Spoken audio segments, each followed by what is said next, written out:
pull up on you, then I might swear, ayy. Double off deuce, ayy.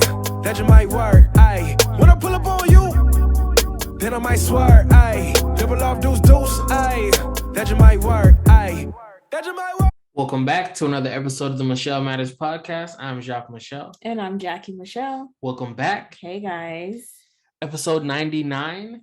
Yeah. Right? We're right there. Yeah. So, it's happening. Yeah. We're so close. Yeah. But not jumping ahead to 100. Super excited for this episode.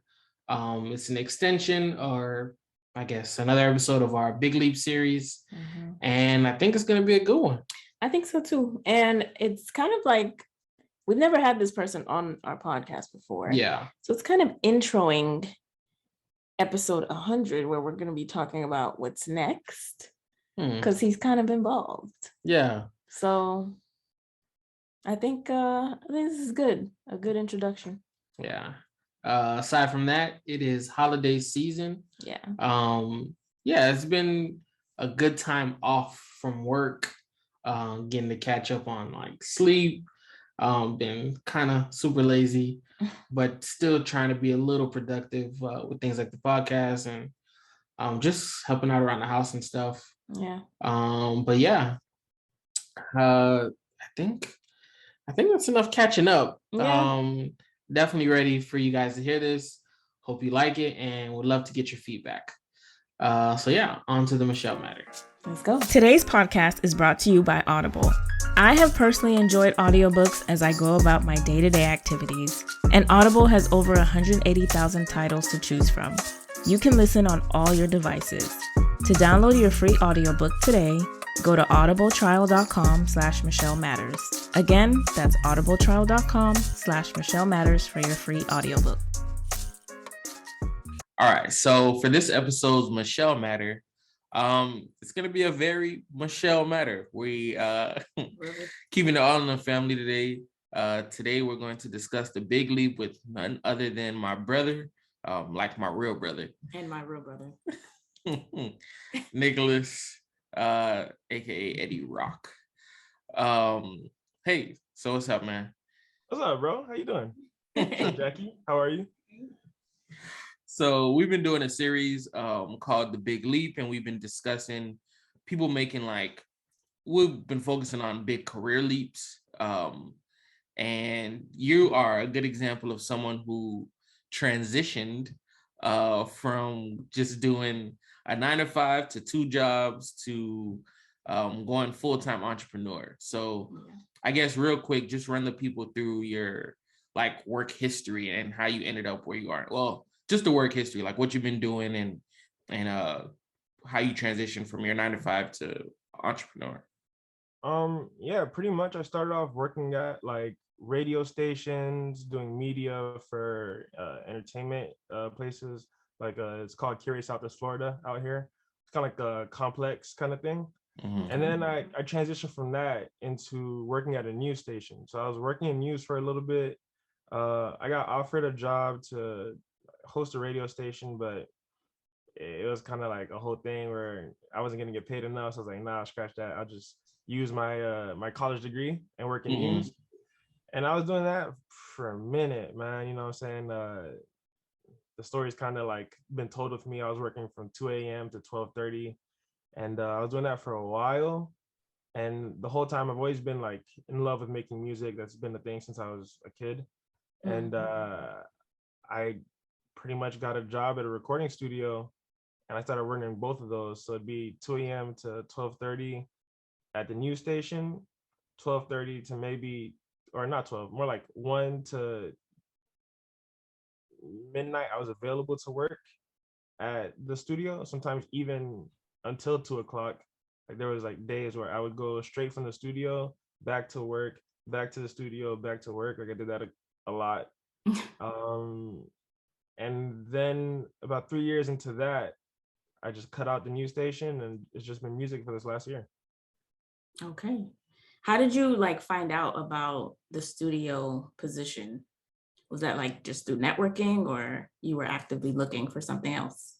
So one thing I learned with music, and I don't know if it works like this in other industries, there were no positions open. I kind of made it open. So Yeah. how it happened, pretty much I known the owner because I interviewed him in college for a class. And then we got pretty cool like that. Super fire, like producer, engineer, Grammy award winning, platinum selling, all that. And yeah, so I met him and I was shadowing under him for a while. And I was like, yo, let me shadow, let me shadow. He'd be like, nah. Yo, let me shadow, nah. Yo, let me shadow, nah. Yo, let me shadow. And then the last time he's just like, if you find anybody who's booking and they say you can come with them to the session, you can come. I guess he thought that wasn't going to be a thing. I hit up everybody in the city. I was in all the sessions. Then he just ignored me for a while, turn around. He was like, I bet you wonder why I just did this last thing I did. I was like, yes, that's why I'm here. Then he started explaining stuff to me. Then he started texting me about the sessions. So I didn't have to ask the artist. And then I took the things I learned from him and used it, would work with my friends, did everything for free, constantly working at that studio. Once again, just booking it, like renting it out. And one day he was short on staff. He was like, yo, you're already here. Cause he came to like close my session. He's like, do you think you could work a 2-hour session really quick? Of course, I know everything. I've been here for months. I've been watching you. So I did that. It was supposed to be a one-time thing. Then he was short again. I was there. And then he was short again. And then people started requesting me. And he was like, you don't work here and they're requesting you.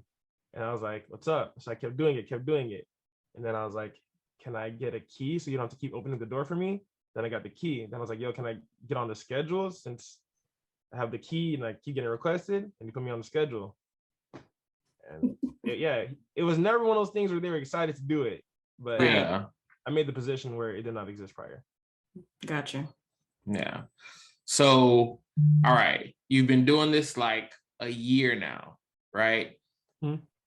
What would you describe the transition from 9 to 5 to full-time entrepreneur in one word? How would you describe that transition? I guess the easiest word is challenge and adjustment. Yeah. Yeah, pretty much it went from I had no freedom and no time for other people, let alone myself, to I have all the time in the world and figuring out how to manage time that I had not had for 3 years. Yeah. And it's not even just managing time like in like your free time in college, but like manage time so you can pay your bills. Like, make time to work, find work, and stop working, and figuring out how that works without somebody telling you to show up here or to stop and go to bed. Yeah. Right. So what was it that made you feel comfortable to even leave your full-time job to do what you're doing full-time now? Like, was it financial? Was it just a mentality? I would say it was financial. I set like a savings goal that if I could reach it, I would quit. But to be honest with you, I think the thing that helps me the most is that I'm still not comfortable with it. I still wake up like with that edgy, like anxious, like I don't know when the drought's coming. I gotta get all the work I can now. The drought's coming soon. The drought's coming soon. And the drought hasn't come, but because I'm so nervous about it, that's what's helped me. Yeah, I get that. Yeah. So that like stability, right, that came with the 9 to 5 and now moving to, full-time entrepreneur. Like you said, you have that nervous anxiety. Like, do you think that will ever leave, or are there any things that you are working on to kind of like move towards feeling more stable, I guess, in what you're doing? So when I talk to other people who make living in music, they usually describe it all the same way. They say they start off and they just want to make music for fun. Then they want to make music that people like. Then one day they're like, I want to make a little bit of money off of music. Just something to say, wow, somebody paid for anything I did. And then they do that. And that's where I start to see the progression goes, okay, I want to make a lot of money so I can earn a living. And then I think your mortality in music starts to set in, and you try to figure out how can I make long-term money as easy as possible. So where I'm at now, in order to feel like really comfortable, I want to find ways to make the skills and connections and the capital I've built off music make money for me. And once I feel like it can start doing that where I can sleep and wake up to like Cash App notifications, maybe I'll feel comfortable. But I almost don't even want to feel comfortable, to be honest with you. Yeah. I'm scared of that. Yeah, okay, so this is pretty much a lifelong plan, right? Like you're not trying to go back? No, never. So do you want to just feel uncomfortable for the rest of your life? Yes, because I have two goals. And although one is a financial freedom from doing something I love, I can't explain it. And it sounds corny, but I have this almost obligation, not really to me, but to, I guess, and it sounds so corny, but almost like my past self, which is just, I'm doing something I didn't think I could really do. Like I said, I wanted to do it out loud, but if you read my thoughts, I never believed I could. It's just the truth. I thought it was just something that I was gonna think I could do, and eventually I'd be like everybody else and give up on my dream and learn to love my job. Yeah. And now it's like, okay, I like something and I'm doing it, and I can make a living off of it. If I could make for the rest of my life an okay salary doing what I love, and I could show somebody else, hey, you might make the same amount of money hating your job, but you don't have to, then yeah, I'd rather not be comfortable because I want to be great. And half of that's for me and half of that is for just other people. I mean, you guys know how we grew up. It's like you have a dream, and that's good to have that dream. That dream is going to die when you are 21. So enjoy it while you have it, because it's gonna die. And I don't know. I don't want to see that keep happening to people. I kind of want to be like, well, he did it. Look how much fun he's having. Yeah. All right, so let's walk it back a little bit, right? What was that like? I don't want to say the turning point moment, but kind of like, I guess, kind of give a timeline or explanation of from when you decided that you were gonna do it and to like when it happened. Like, what was the game plan once you figured out that's what you wanted to do? Like quit and go full time? Yeah. Man, I told myself that thing about 2 years, maybe 3 years before I did it. Yeah, 2 years. I had 2 jobs. I wasn't really checking my finances. I just looked at my account and said, I'm making all this money. I can do this. Yeah. And every time I said I'm gonna quit, I got cold feet. And so, yeah, I definitely made that decision 2 years prior to when I did it. I said in 2019, I'm gonna quit my job. And then 2020 came, I was like, I'll just give it a couple months. And then COVID happened. I said, ooh, good thing I still have this job. Yeah. And I think I would have kept coming up with reasons to not quit. So the turning point, honestly, I couldn't tell you where. I think it's when I put in I told myself a date. Once I hit that savings goal, I hit the savings goal and I still got cold feet. And I was like, end of the year. And so it's been a full year, not because it took me a year to reach that savings goal, but because I was like, I'm not stepping into 2021 at this place. That is not happening. Yeah. So what is it exactly that you do? Because we didn't get into that. So what does like a day in your life look like? Okay, so I am an music audio engineer, mixing engineer, mastering engineer, recording engineer, and I am an artist as well. So essentially what I do is when somebody comes to the studio, they record their song. I'm the guy that's setting you up, handling all the stuff on the computer. Then from there, I essentially edit everything, make it sound nice, and send you a final package. That's my job in a nutshell. What I really do is I'm like part-time psychiatrist. When people start breaking down in the studio and start giving up, I go into the booth with them and I will write lyrics for them. I will help them come up with harmony parts, structure their songs for them. That's not necessarily things that I'm officially paid for, but Comes with the job. Part of what I do. Yeah. And yeah, so I'll do things like that. And it varies. I do live sound too, so that's kind of cool. I've done work for churches, shows, theater events, trying to step into film. But yeah, pretty much if it has audio, like I've done audiobooks, if it has audio, that's me. Yeah. Okay. So, and Jackie kind of said it. So what is like a day in the life for you right now as an entrepreneur? So this is crazy, right? Most of my day is centered around me. The thing with music is, I mean, the honest truth, you can make a lot of money in a short amount of time. And so I work when people get off of work. So usually the first half of my day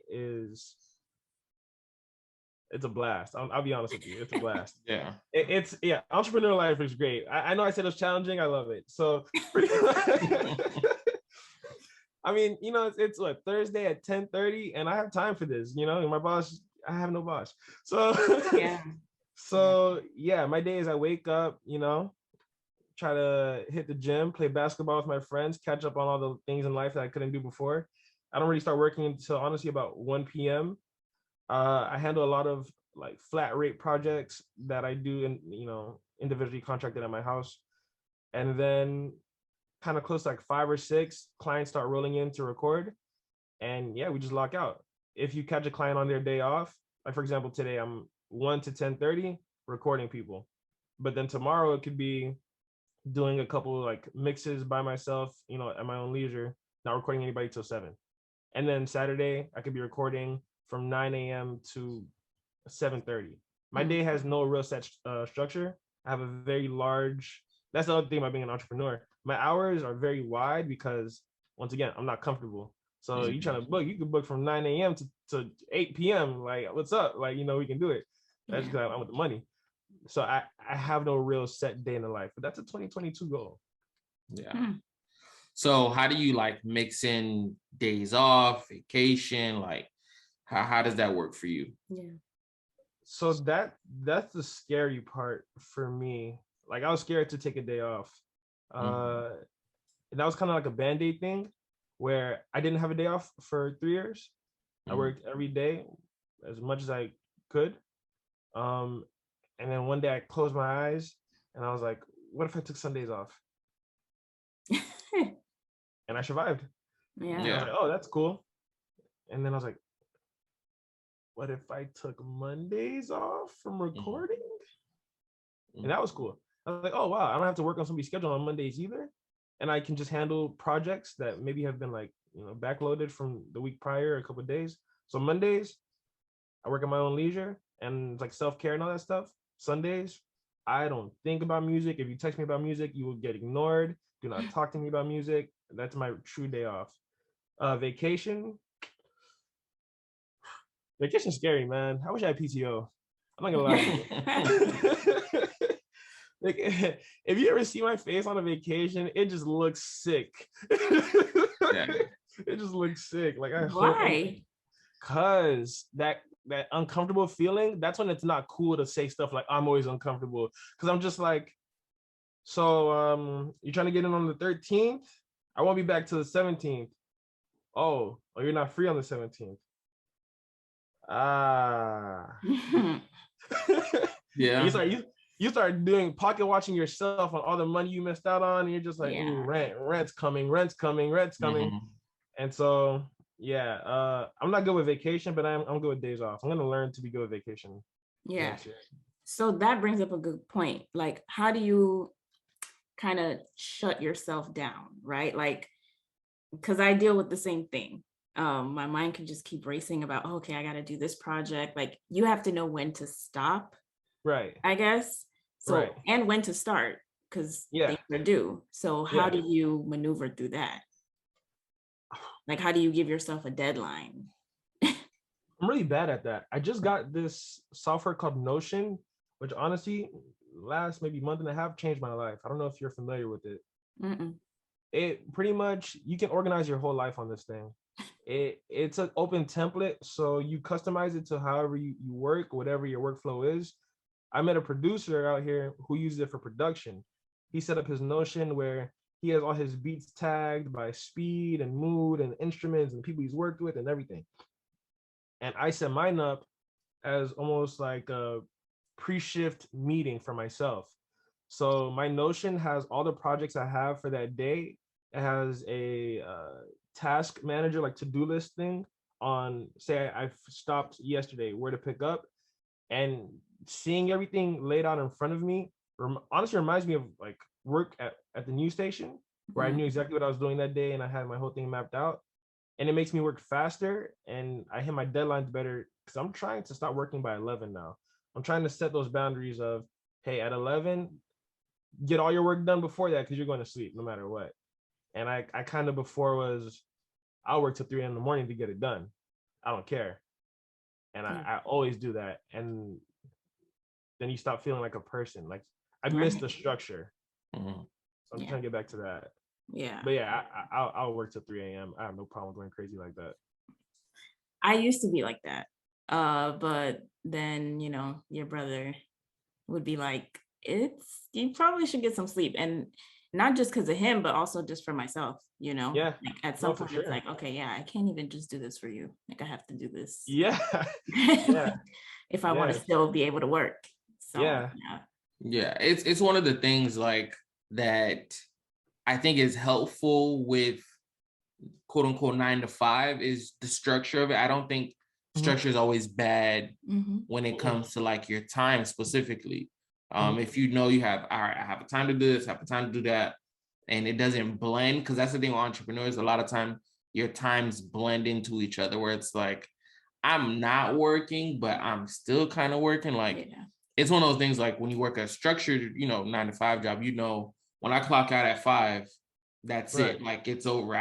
I can turn off my emails. I don't got to check my phone. Don't call me. You know what I mean? But it's one of the things like I noticed that was happening. It's just like, maybe, we got to find like some type of schedule, because it feels like you're almost like on call all day when you don't have to be necessarily. There's two things with that though. For me, at least, it's number one, because my income is variable, as much as I can make. But it can end up being as much as you can make. You start doing this thing where you work hard, because as soon as I finish this project, I'm ready to get another project, and I just start dialing up, work hard, more money, and it's just like, so dialing up for more money. So okay, go ahead. Oh, my bad. Go ahead. Because I want to get into that a little bit, the financial part of it, right? All right, because your money is so variable, is it what does your money management look like as an entrepreneur with a variable income? Like, how do you budget? So that's actually something I'm trying to get into now. Right now, and I know it's not the best plan, I kind of get into aggressive saving, which is what I did in order to hit my savings goal the first time, which essentially for me is pay your bills, and everything you touch after that, tuck it away, hide it from yourself. So I know exactly how much I need to get my bills paid, and I don't see a cent after that. All right, well let's go back a little bit, because you did something that I thought was interesting, and because I know a little bit about what's going on with you. All right, when you say tuck money away, what do you mean by that, and hide money from yourself? Oh, okay, yeah. So, for example, when I was doing the 2 jobs thing, like I said, I found a way to start increasing my income a lot at the studio. So what I did was I started changing my direct deposit from my news station job, from my checkings account, to a separate bank savings account. And I wouldn't have access to it because I put my ATM card, I left it at the house. I was like, if I have to get money from this account, I'm gonna have to go home. I gotta drive to the bank. I gotta do all this work. And at that point, I'm just banking on my laziness. Do I really want it that bad? For what? I didn't know that. So I always thought that was interesting, because it was literally like, I would be on the phone with him, like, what are you doing? He was like, I'm at the bank. I was like, at the bank? And he was like, yeah, because he needed money, and all he had is an ATM card, not a debit card, an ATM card, which is wild. That's interesting. In 2021. Yeah. But I was like, it became a physical barrier to spending money. And I thought that was interesting. I keep very, very, very small amounts of money in my checkings account, because I'll never forget it. One time I had to do something with my car. So I put X amount of dollars into my checkings account, and I said, oh, okay, I'm just going to pay for this thing with the car. The mechanic was closed. I don't know how I did it. It was like 4 days, and I had a fraction, maybe like 20% of that money left. And I just spent it. I don't know how I did it. And I realized I cannot be trusted. And it's, because that whole Dave Ramsey thing too. I'm quick with the card, Apple Pay, all that stuff. I don't feel anything. And I wouldn't look at the notifications from my account. I kind of close my eyes and I'm just like, there's still money in there. And it'd be gone, And so it's like, I have to make sure that I don't spend money. So I hide my money for myself, because if I think I have it, I'm going to spend it. Yeah. And it's not a lot of stuff, but I get expensive stuff. We go out to eat, I start skipping straight to the most expensive part of the menu. And I got her too. And it's just like, that added up on me. Right. So basically your monthly income, what you pay yourself is just your bills? Yes. Your income? Yeah. Interesting. Well, that's a tax question, but we'll get into that eventually. Yeah, because I don't drive anymore for the most part. Yeah. So you don't drive as much anymore. I barely drive. Yeah, I mean, I barely drive. And I see these gas prices now, boy. Yeah, I'm chilling on that. No, I don't really have to. But the work commute was a thing that I had to factor in between time. So I couldn't schedule sessions certain times when I wanted to because of the work commute, and then it'd be driving from one job to the other job to home to the other job, and I was driving 2 jobs. So I don't really spend a lot of money on myself, and I'm zeroed in. Most of my expenses are work expenses because I love it. So it's fun for me, but it's not like vanity. It's like, oh man, I just got a new microphone. I just got a new plugin. I just got all this stuff for my business, but it's fun for me. So, yeah. So we've kind of talked about it, I mean, off air, but like, what is your, like, how do you manage your expenses? Your business expenses? Because that's something new for someone who was just a 9-to-5. Like, you don't have to manage expenses the same way tax-wise for an entrepreneur. So what is that like for you? Managing expenses, that was pretty tricky. At this point, most of my expenses now are subscriptions, which is not as bad as it was. When I first started, I was buying items in bulk. I had to buy a lot of equipment and even just variable things in the industry like plugins or here's a producer pack that you can get. And I would get all this stuff. And I was bad at it because the consumerism in me more. I was pretty bad at managing my expenses, honestly. So I wouldn't be the guy to talk to about that, honestly. I'm just gonna leave it at that. I'm also met it as far as like, are you like keeping receipts or because that's one of those things for like, this is your first full year. Like when you go fill your taxes, you're gonna need all that information. I kept track of that, but like I said, for the most part, my expenses aren't a lot of one-offs.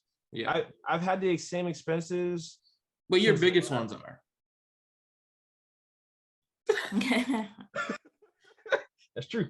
I still have all those. I wrote a list. I got them down. It's just one of my keys for financial success is gonna be like keeping all the paperwork in order and getting a good tax accountant. Sure. Those two things, and it's things that you don't think about, because when you have just a W-2, you take your W-2, there's only so much you can do with it as far as like tax implications, but as an entrepreneur, it gets a little dicey. Not dicey, but it gets interesting. You can get funny with the money a little bit. Not in a bad way. Not in a bad way. I intend to. But when your income is as such, like, you gotta do things that are creative to keep as much of it as you can. Putting things in different categories. But things that we didn't think about, but our bosses, when we worked 9-to-5, that they were doing that we just didn't know. That stuff is crazy too. Even traversing the healthcare thing. Sorry. 100%. Why are you trying to make it so? Traversing the waters of healthcare. I never thought about it before. And when you start, looking at it, and you're just like, man, I'd rather somebody else pick this for me, because you start getting a plan. your plan covers 3 band-aids and a flu shot, and then you're like, hey man, that's it. But it's affordable. Yeah. Yeah. Yeah. I wanted to talk about how you leverage, because you said you're also an artist. So how do you leverage that part of the business? Like, how do you, I mean, it's COVID, so you're not doing shows and things, I would assume. So no, yeah, most of my money from being an artist comes, honestly, at this point, residual income from streaming and from doing features. And features money is pretty good. I charge a lot up front, and yeah, that'll carry you. So yeah, pretty much that's actually why I got into engineering to begin with, was so I could always be around music as an artist, so that when I didn't feel creative or I wasn't experiencing any success, I wouldn't be so far away from it that it'd be such a hassle to get back into it. I'm always around people creating. I'm always getting ideas from the people I work with. And yeah, you also get a lot of opportunities. I remember one time there was a session, it was such a bad missed opportunity. I was working with a guy writing a song for Enrique Iglesias at the time. And they had the whole thing ready and they played it for Enrique. He loved it. Like flex, something small. And he hands me the guitar and he's like, hey, do you want to write something on this really quick? And I was like, I don't know how to play guitar. And then he was like, oh, do you speak Spanish? Do you like, maybe you can help with some of the lyrics? I'm like, I don't speak Spanish either. But as an artist, it's like, I guess that's more really a writer, but that draws from my skills as an artist. This world gives you many opportunities as an artist, many. So engineering, artists, and producers, you're always tapped in. I know this kid, he was working in the same studio as me. He ended up working in Miami and he engineers, but because he can produce as well, he just got a production credit on this Future song with Nardo Wick. And so it's like, just being around, there's always opportunities to co-write, feature. As long as you have those skills and you're in the room, you'll get paid for it. Yeah. That's pretty cool. So is being an artist, I guess, because you're not like a no-name artist, but you're not like household name. Right. Is it financially like rewarding, I guess? Do you make money or as a mid-level artist, and how do you make money? So, all right, as a mid-level artist, don't quit your day job. But you know what I mean? But no, it's true. But that's cool because once again, it's still one of those things, honestly, you get a couple 4-figure checks and you're just like, man, didn't think I could do this at all. And so is it world-changing money? No. But can I pay my rent off a streaming check? I have. So once again, don't quit your day job. But if you play your cards right, that's a beautiful side money. Beautiful side money. Yeah. Beautiful so you did leave your job to do or engineering full time. Would you have done it to do like your artistry full time? No, like, oh my God, no, I would never recommend that to anybody. I would never recommend that to anybody. Yeah, I just want to put it out there because it is portrayed as, it's glamorous, but it's it is difficult. There's nothing glamorous about passing out your CDs in front of Walgreens. Nah, it's not even that. It's just that's the quickest way to apply for unemployment and see really what your tax dollars will get you.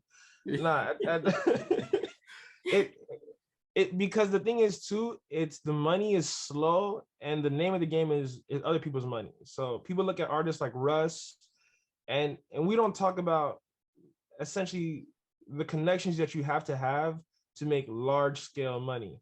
Yeah. And like you want to talk about expenses, those are the expenses. Oh, you could quit your job and pursue music. You're paying for studio time. You're paying for production. You're paying to live while you do these things. The name of the game is to get somebody to pay those things for you. Your advance is so that you don't have a job, not just so you can be rich. Yeah. It's, hey, don't work and focus on this. You have no advance. All you have is expense. You're making a couple $100. Kevin Samuels would not be okay with that. Yeah. Not have value. You not have value anymore. Don't quit your day job. And I think people think that it gives them more time to focus, but I think you just have more time with your thoughts. You're not really as productive as you think. So you're sitting around trying to be creative. It's hard to be creative when you're broke, and you start trying to find ways to make quick money. It don't work. And then, you know, the music doesn't end up being good. Don't quit your day job. Do you think you could come up with a viable path? Because you work with a lot of artists.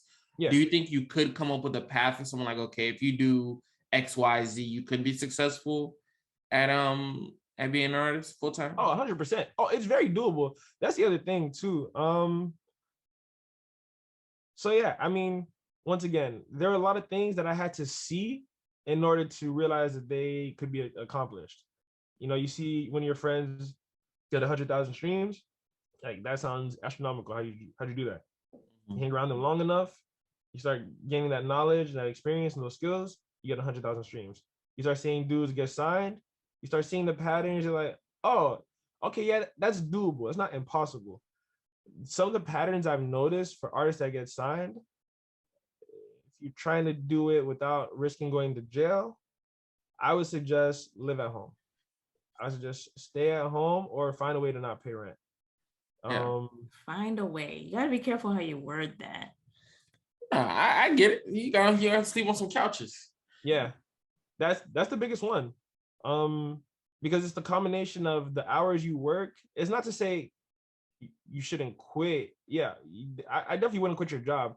However, that umbrella, that cloud of rent over your head makes you make some business decisions at the end of the month. And so a lot of songs end up not being as good as they can be. They end up being as good as you can pay for them to be. You have an extra 600 to, so people paying like 1,400 a month, you can make way better songs, increase your chances. So yeah, I would suggest to people start young and be around people that are good at what they do. You know, iron sharpens iron, and you can see like a group of 5 people, there's not one diamond in the rough. It's either an all-star group or average people being around average people. Yeah. So now in hindsight, because it's been like, what's your work anniversary, your entrepreneur anniversary? Like when 1 year and 2 days. Okay. So you're officially 1 year in, right? What are your biggest takeaways from this year? My biggest takeaways from this year is it's good to have a savings account. Okay. Yeah, I learned that one when I got COVID. Yeah. That was so the drought wasn't work, the drought was external. It was COVID, where I was like, I haven't worked in 3 weeks and it feels like a month. And you know, people move on fast if you're unavailable for long periods of time. Yeah. And I think to never stop learning. I think the biggest thing I see with people is they know what they know, and that's all they know. And we live in a world where everybody's learning stuff on the internet and they will charge less than you. And if you don't stop learning, if you stop learning, you can't increase your prices and you're gonna get undercut quick. Yeah. Undercut quick. So yeah, I wouldn't do that. I would always keep learning. Always be the best you can be. Chase greatness, not money, then you'll get the money. How do you oh dang, what was I gonna say? I don't know. No, I was gonna say like, yeah, I lost it. Dang it. Well, all right. So we just did a review of the past year. What is your like vision for next year? So my vision for next year is another one of setting up for residual money. I can see my mortality in music already. I have nightmares of seeing someone walk into the studio and I'm old and decrepit. And old and decrepit in music is young for a lot of other things. Yeah. And they're just like, yeah, man, this guy, he keeps saying he doesn't like the music. He doesn't understand what these kids are doing these days and da. And they don't want to be around. Nobody wants to be around that. Somebody who doesn't get it. So next year's plan is get as much money as you can saved up. And even like hiring people. I want to start hiring people. I want to maximize my time. And the best way to do that, I think, is to train somebody to make some of this money for me, man. That's just the truth. That's the truth.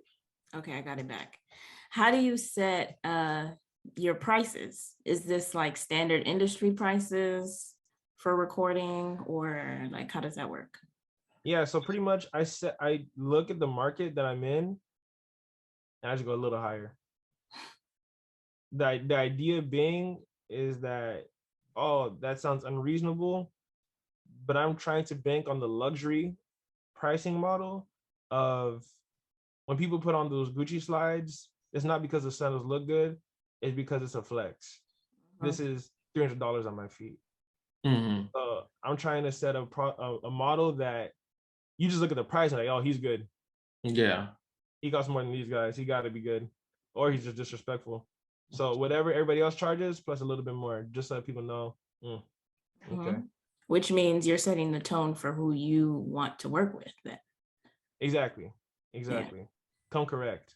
Don't bring me all your songs. Don't say, oh, why don't you charge less so we can do 10 songs? Give me your best songs.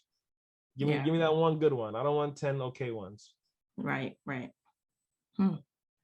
Yeah. Okay.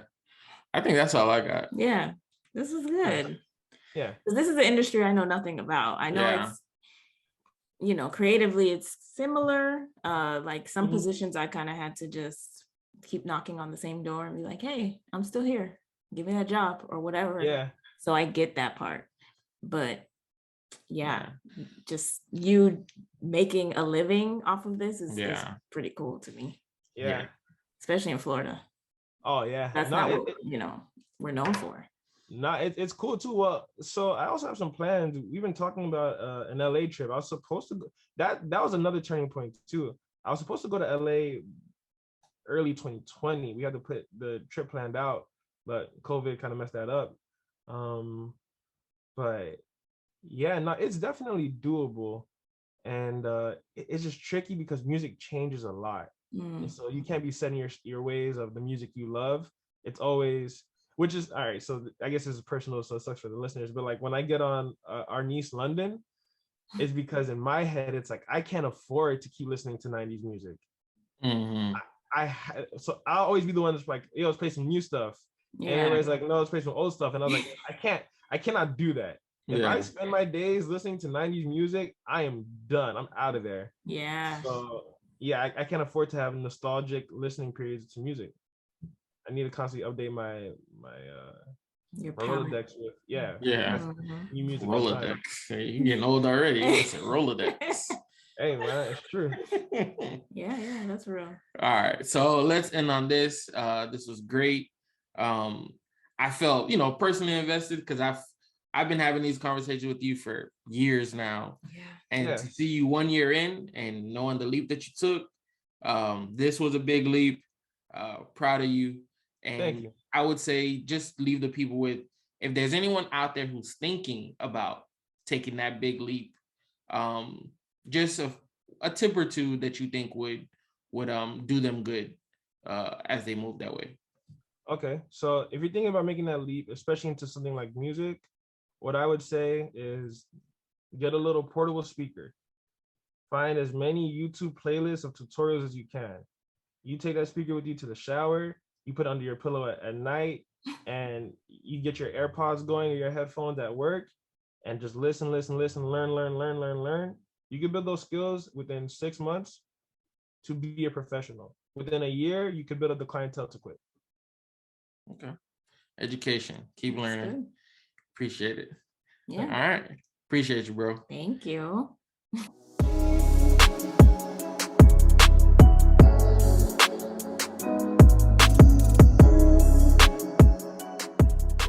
So for this episode's business spotlight, we wanted to highlight the guest from the Michel Matter, Eddy Rock. Eddy Rock. Audio engineer, producer, all those, anything audio that you need, he can probably help you with. I would definitely lead you guys to contact him through Instagram. It's at Eddy Rock 239. I'll have everything in the description. But yeah, from like mixing to any type of recording, you're doing a small film, he can probably edit your sound on there. Podcast, audiobook, he's done all of those and his credits are long, so definitely recommend it. And he's an artist. And he's an artist. Yeah, check him out on Spotify, add him to your playlist. his song is our Intro. opening song, Yeah, we didn't even and talk about that. closing. Yeah. So been that way for years. So yeah, check him out. Yeah. I definitely added him to my playlist. Like, Yeah. I have a couple of his songs. And the growth of the music from like the intro track to where he is now, That's true. huge. So definitely check it out. Follow him, link with him. And yeah, if you guys use his services, we love to hear about it. But we definitely recommend it as well. So all right. Another episode in the books. Bye. See ya. When I pull up on you, then I might swear, ayy. Double off deuce, ayy.